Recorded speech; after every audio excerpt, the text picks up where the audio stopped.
Hi friends, welcome to Nipun Nagaraj the voice of truth. మీరు ఈ channel ఇంకా సబ్స్క్రైబ్ చేసుకోకుంటే వెంటనే సబ్స్క్రైబ్ చేయండి ఫర్ ఇన్స్టెంట్ అప్డేట్స్. ఇక ఈరోజు మన టాపిక్ అయ్యో సిన్న ఎన్టీఆర్ అని కలవరపడుతున్నారు మన ట్రేడ్ పండితులు. మనకు తెలుసు కదా, సినిమా ఇండస్ట్రీ అంటేనే ఒక పోటీ తత్వపు వాతావరణం ఉన్న ఇండస్ట్రీ అని. ఇక సిన్న ఎన్టీఆర్ ఏమో బాక్స్ ఆఫీస్ పరంగా ఎప్పుడూ తన కాంటెంపరీస్ కంటే వెనకే ఉంటాడనమాట. ఇంకా చెప్పాలంటే కాంటెంపరీస్ దాకా కూడా అవసరం లేదు, తన సీనియర్ హీరోస్తో కూడా పోటీ పడలేడు. ఒక్కోసారి మనం చూసాం కదా, మెగాస్టార్ చిరంజీవి కంబ్యాక్ ఇచ్చి ఖైదీ నెంబర్ 150తో 100 కోట్ల షేర్ రికార్డు పెడితే దాన్ని అందుకోవడానికి ఆర్ఆర్ఆర్ సినిమా కావాల్సి వచ్చింది సిన్న ఎన్టీఆర్కి. అది కూడా అదే మెగాస్టార్ చిరంజీవి వారసుడైన రామ్ చరణ్ పక్కన సైడ్ హీరోగా చేసి.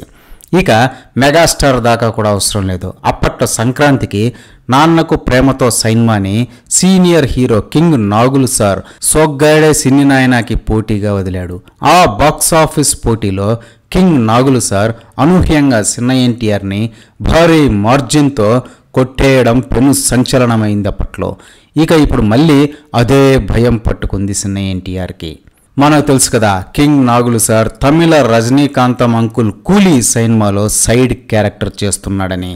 ఇక ఇంకో పక్క సిన్న ఎన్టీఆర్ కూడా బాలీవుడ్ కండల కాంతారావు అయిన హృతిక్ రోషన్ అన్నయ్య వార్ 2 సినిమాలో సైడ్ క్యారెక్టర్ చేస్తున్న విషయం తెలిసిందే. ఇక ఈ 2 సినిమాలు కూడా ఒకే రోజు అంటే ఆగస్ట్ 15న రిలీజ్ అవుతున్నాయి.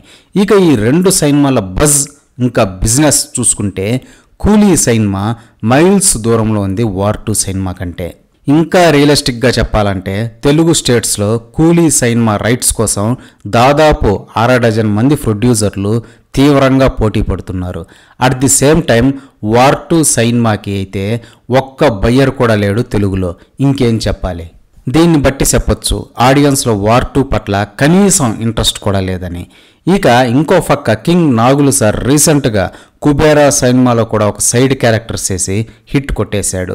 ఇక ఆ బాక్స్ ఆఫీస్ క్రెడిట్ అంతా నాదే అన్నట్టు పోస్టర్లు కూడా వేయించేసుకుంటున్నాడు.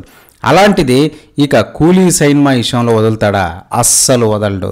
అలాంటి టైంలో అసలే బజ్ లేని వార్ 2కి బ్యాడ్ టాక్ కూడా వస్తే ఇక కూలీ సినిమా ముందు వార్ 2 సినిమా నిమ్మకాయ అయిపోవడం గ్యారంటీ మన తెలుగు స్టేట్స్లో. అంటే కింగ్ నాగులు సార్ చేతిలో సిన్న ఎన్టీఆర్ సితికిపోవడం గ్యారంటీ అనమాట. అసలే తన కాంటెంపరీస్ని ఎలా అందుకోవాలో అర్థం కాక ఏవి పడితే అవి సినిమాలు చేస్తున్నాడు సిన్న ఎన్టీఆర్. ఇలాంటి టైంలో ఇలా సీనియర్ హీరోస్ కూడా తలపోటులా మారడం దురదృష్టకరం అని చెప్పాలి. అసలే వార్ 2లో హృతిక్ రోషన్ అన్నయ్య పక్కన తేలిపోతాడు. ఆయన స్క్రీన్ ప్రెజెన్స్ డామినెన్స్ ముందు సిన్న ఎన్టీఆర్ కామెడీ అయిపోతాడు అని నందమూరి కార్యకర్తలు కలవరపడుతూ ఉంటే మూలిగే నక్కపైన కోకోనట్ పడినట్టు ఇప్పుడు కూలీ రూపంలో కింగ్ నాగులు సార్ బాక్స్ ఆఫీస్ దగ్గర కూడా సిన్న ఎన్టీఆర్ని డామినేట్ చేసేస్తే అది గర్వభంగం అని చెప్పుకోవాలి. ఎందుకంటే వార్ 2 సినిమా తెలుగు బిజినెస్ యాక్చువల్గా సిన్న ఎన్టీఆర్ పేరు మీద జరగాలి. అందుకే సిన్న ఎన్టీఆర్ని పెట్టుకున్నారు హృతిక్ రోషన్ సినిమాలో. కానీ అసలు తెలుగులో బయ్యర్సే లేరంటే ఇంకేం చెప్పాలి? ఇలాంటి క్లిష్ట సమయంలో సీనియర్ హీరో కింగ్ నాగులు సార్ బిజినెస్ పరంగా పంబ రెగ్గొడితే ఇక సిన్న ఎన్టీఆర్ మళ్ళీ డిప్రెషన్లోకి వెళ్ళిపోవడం ఖాయం అని నొక్కి వక్కానిస్తున్నారు మన ట్రేడ్ పండితులు. ఇదే ఫ్రెండ్స్ ఈరోజు టాపిక్. ఇలాంటి లేటెస్ట్ అండ్ ఇంట్రెస్టింగ్ టాపిక్స్ కోసం please subscribe to Nipun Nagaraj the voice of truth and please like, share and comment this video with your valuable opinions. See you again.